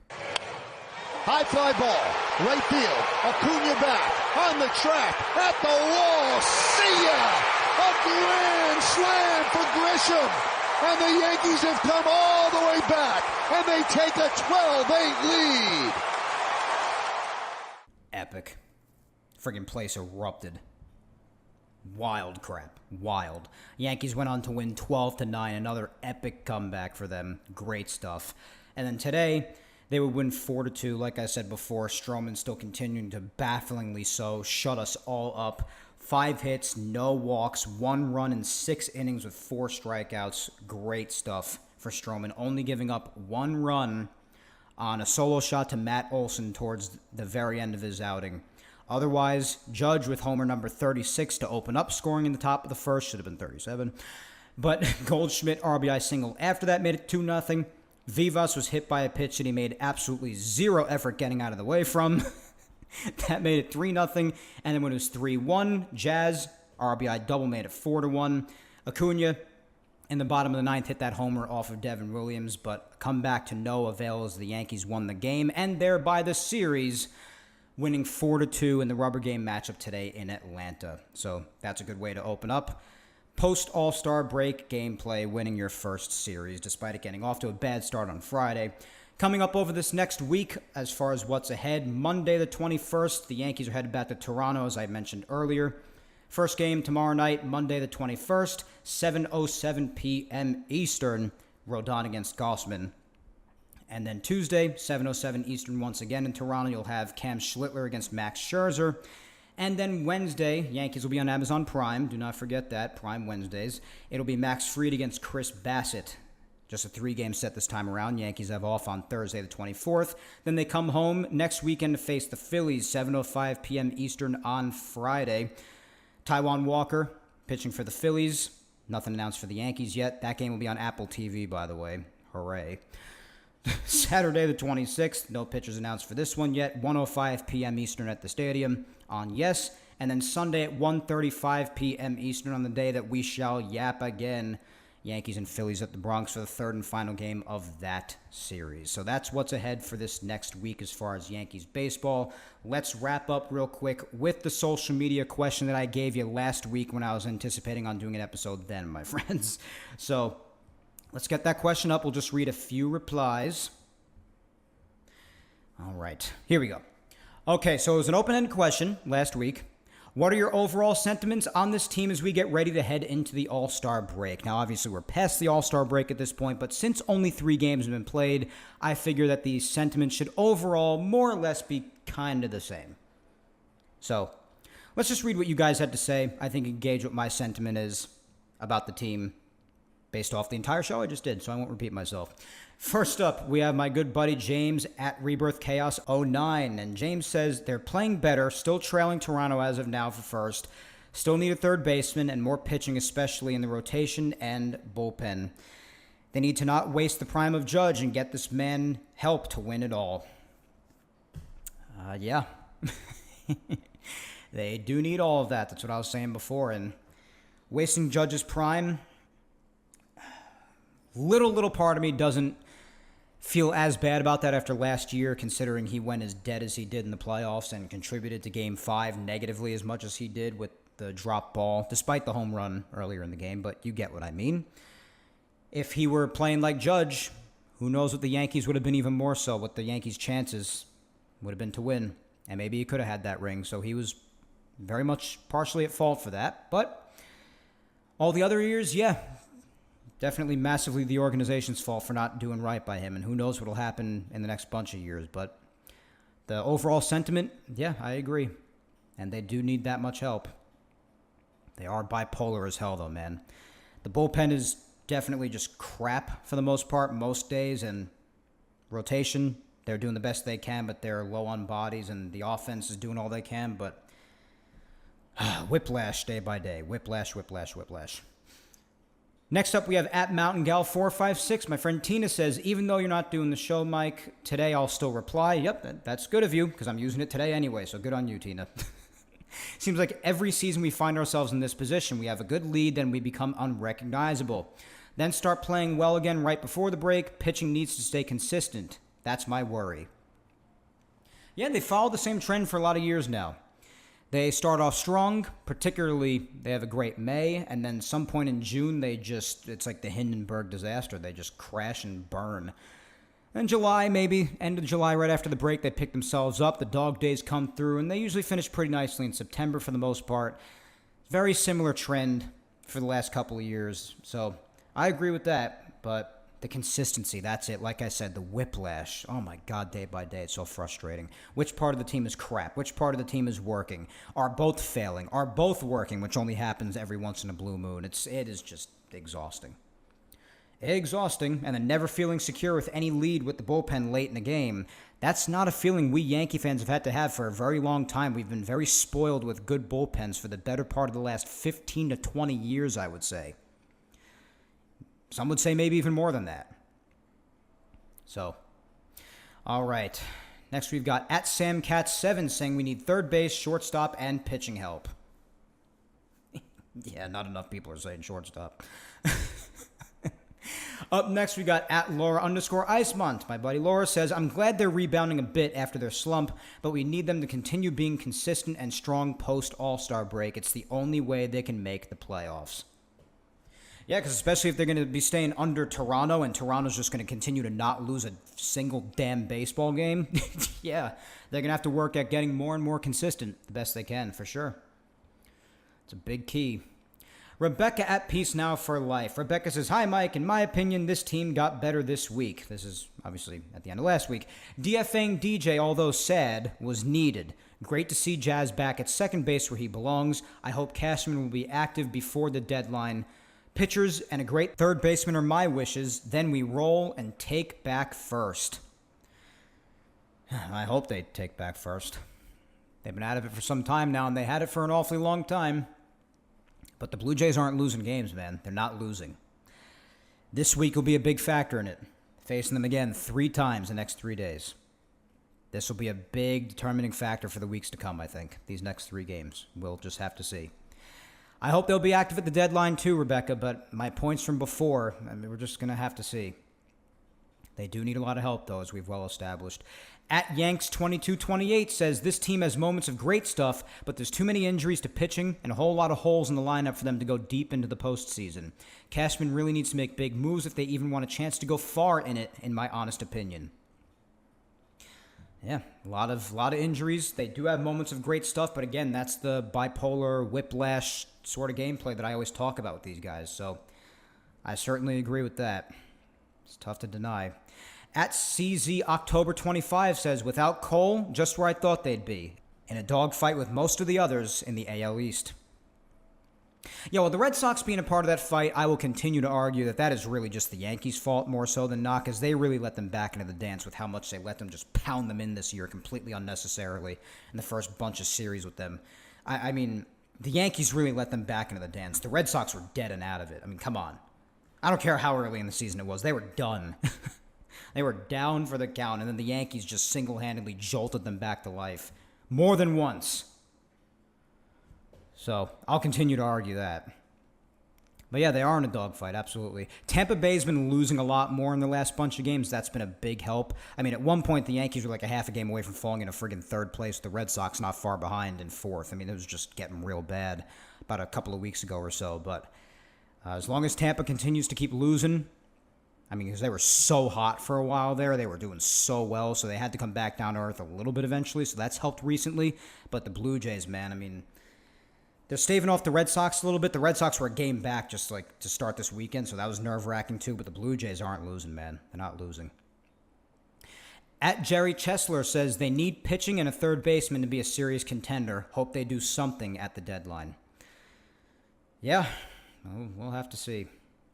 But you're right. At Oki from MN says, get rid of the manager. They might have a chance. Well, yeah, I think we all know how I feel about Boone as well, so there's no surprise there. All right, final 2 as per usual, and then we'll end the show here. First up is my girlfriend at Vic Salimo, my new housemate. Vic says, they really need to find a way to be more consistent. Too much up and down gameplay, and they need to fill a lot of holes on the team.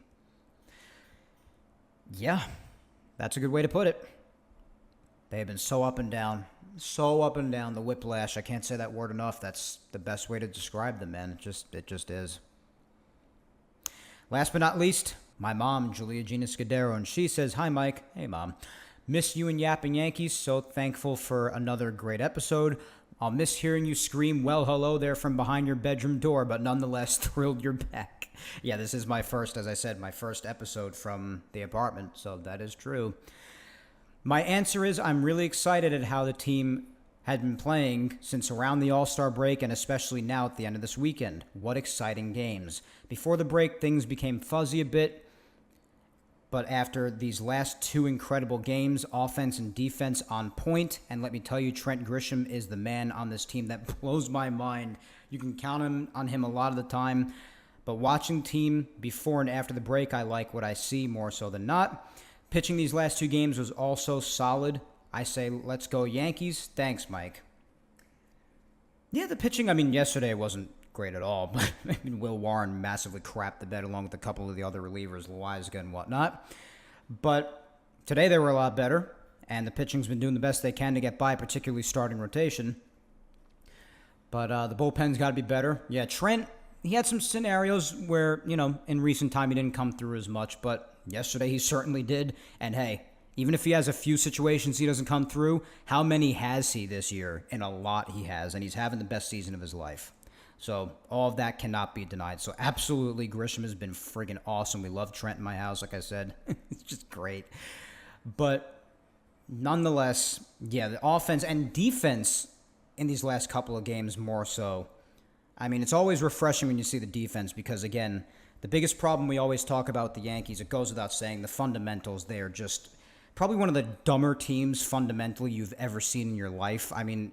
How many times we talked about it? The World Series Game 5 in Inning 5 was a personification of that, of what we've seen for so many years. So any games where you could see the Yankees actually making respectable plays and actually just doing what you'd consider to be the normal, easier stuff that should be done anyway, it's just a breath of fresh air because they don't do it often enough. Whether it be base running, defense, just basic in-game awareness even, like if you're at the plate, like it's just weird stuff. They just don't do it well at all. They haven't for a long time. So, I don't know, man. Just decision-making and all of it. All of it. How many times have we spoken about it? It's like a broken record that's been long shattered into a billion different pieces. So, fundamentals.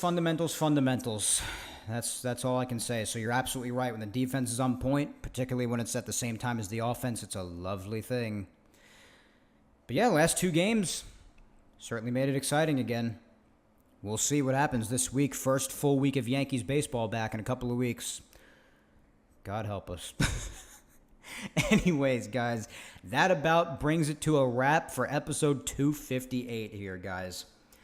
Good first episode here at the new apartment. I had a blast recording it. I hope you had a good time listening to it, despite the echo you're probably hearing in the background at least a little bit, but I hope it's not too severe for you guys. Might be a while with it like this until this room gets more full, or we just continue to move things around in here. We'll see. We'll see what happens. Part of the moving in process. But nonetheless, guys, that's a wrap for 258 here today. I thank you so much for listening as always, and again, bearing with me with the inconsistency with everything I've had going on in the last couple of months. I really do appreciate it. It'll be awesome to come back with you for another episode next weekend because, when was the last time? Again, 3-4 months ago that I gave you episodes on back-to-back Sundays, so that'll be very nice for you, I'm sure, as it will be for me too. I've missed recording. I have lately. I really have. I was having some burnout towards the end of the off season, but with so much time off recently, I've been so busy, so it's not like just taking time off and doing nothing, but I have missed recording. I have, and I had a lot of fun tonight. I did, and hopefully you did too. But before I head out, though, a few of the usual reminders, guys. Remember to follow me on all social medias if you don't already. Facebook fan page, Mike Scudero NY. Twitter or X is at Mike Scudero. My Instagram is MikeScuds97. Be sure to subscribe to Yapping Yankees on all 4 of the platforms it is available on to listen to. It is YouTube, Apple, Spotify, and SoundCloud. Like, subscribe, comment, do whatever it is that you do to spread the word and show your love for the show like you always do such a great job of doing, my friends. And if you've missed any of the past Yapping Yankees episodes, well, I've certainly given you enough time the last few months to catch up on everything, so I don't know how you would. But anyway, episodes 1, over 6 years ago, episode 1, going all the way back to then, all the way up to today, 258. Those can all be listened to on SoundCloud, Apple Podcasts, and Spotify. But if you're a YouTube listener, much like myself in many regards, and that's totally fine, just know that I did not start uploading until episode 34 there. So on YouTube, you can hear episodes 34 up to 258 today. But once again, I thank you 3,000 for listening to me yap today, my good friends. As always, I have been your host, Mike Scudero, and we shall yap again next Sunday, God willing, but most likely next Sunday, believe it or not, on July 27th, when I come at you with episode 259 of Yapping Yankees. But until then, guys, the usuals. Hang in there. Be patient. Please stay safe. Look out for your loved ones. Go ahead and kick life's ass this week like I always tell you to do. And again, thank you so much for bearing with me amidst the recent inconsistency of the podcast. I still hope you are enjoying the episodes whenever I've been able to pop one out. And let's just, for the first time in a couple of weeks, having a full week of Yankees baseball, just pray to God that it goes as well as possible. Because the extreme lack of fundamentals, the extreme bipolar whiplash-like gameplay, regardless of the facet of the team making us suffer on any given day, bullpen, offense, starting rotation, regardless, it's just too much to deal with some days. So let's just hope for the first full week of Yankees baseball being back in a couple of weeks. Just make a dent against the Blue Jays, especially since they're over you in the standings now, guys. Just make a dent. Win at least a friggin' game. 2, 3 would be lovely. Retying it pretty much virtually for first place, but 2 would be very nice. Won't hold my breath, but it'd be really nice, especially because we have some of the best pitchers going. We have Rodon, Schlittler, and Fried. Go for it, man. Do good against the Blue Jays, and you got another good team coming to town in the Phillies next weekend. Let's just win some friggin' games. I look forward to talking to you next week, though, my friends. But until we yap again then, take care, and let's go Yanks.